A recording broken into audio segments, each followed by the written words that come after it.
Now, good morning everybody. Myself Dr. Salim Akhtar Naqvi, Professor and Head Physiotherapy. Today's topic is stretching. So now we start stretching. Okay. There are a number of essential elements that determine the effectiveness of stretching interventions. This includes alignments, stabilization, intensity of stretch, duration of stretch, speed of stretch, frequency of stretch, mode of stretch.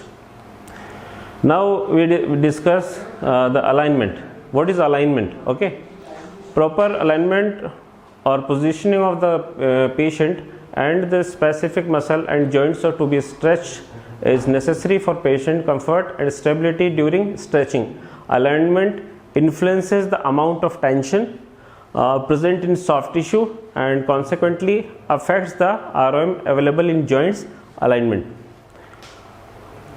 Now examples come to for the examples. To stretch the rectus femoris effectively, as the knee is flexed and the hip extended, the lumbar spine and pelvis should be aligned in a natural position.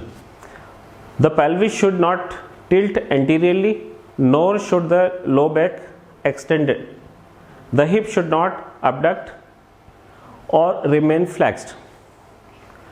Now come to the stabilization. Okay, to achieve an effective stretch of a specific muscle or muscle group, it is necessary to stabilize, fix it, either the proximal or distal attachment site of the muscle tendon. It is common for the therapist to stabilize the proximal attachment and move the distal segment. Now come to the stabilization in self-stretching.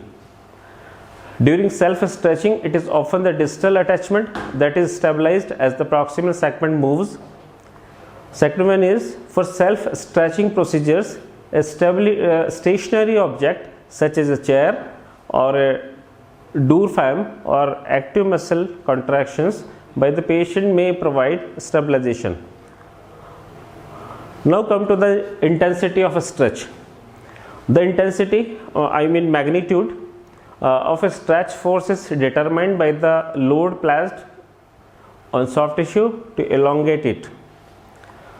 Second one is low intensity stretching. In comparison to high intensity stretching, makes the stretching maneuver more comfortable for the patient and minimizes voluntary or involuntary muscle guarding for patient can earlier remain relaxed or assist with the stretching maneuver intensity of stretch. Now come to the duration of a stretch. The duration of a stretch refers to the period of time a stretch force is applied and shortened tissues as held in a lengthened position. Second one, duration most often refers to how long a single cycle of a stretch is applied. Third one is, the shorter the duration of a single stretch cycle, the greater the number of repetitions applied during a stretching session. Now come to the speed of stretch. The speed of a stretch should be slow to ensure optimal muscle relaxation and prevent injury to the tissue. A stretch force applied for a low velocity is also easier for the therapist or patient to control, and it is therefore safe than high velocity stretch.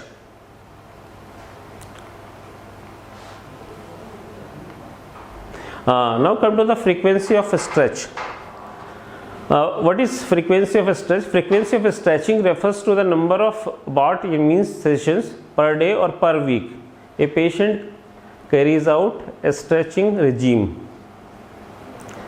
The recommended frequency of stretching is often based on, number one, underlying causes of impaired mobility, number two, quality and level of healing of tissues, the third one is chronicity and severity of a contracture, fourth one is patient's age, fifth one is use of corticosteroids, sixth one is previous response to stretching.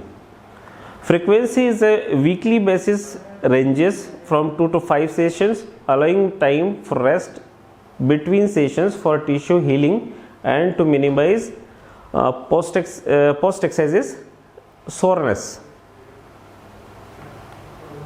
Mode of stretch. Now come to the mode of stretch. The mode of stretch refers to the form of stretch or the manner in which stretching exercises are carried out. Mode of stretch can be defined by who or what applying to stretch force or whether the patient is actively participating in the stretching maneuver. Now come to the types of stretching.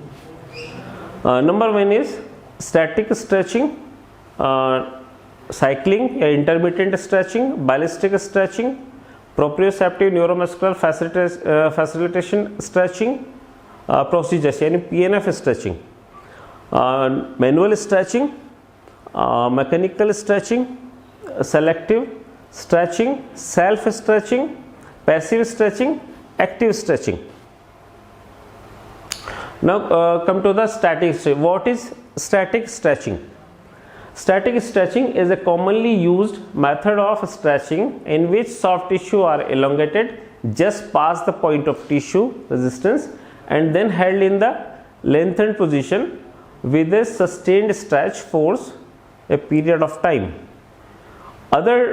Second one, other terms used interchangeably are sustained or prolonged stretching.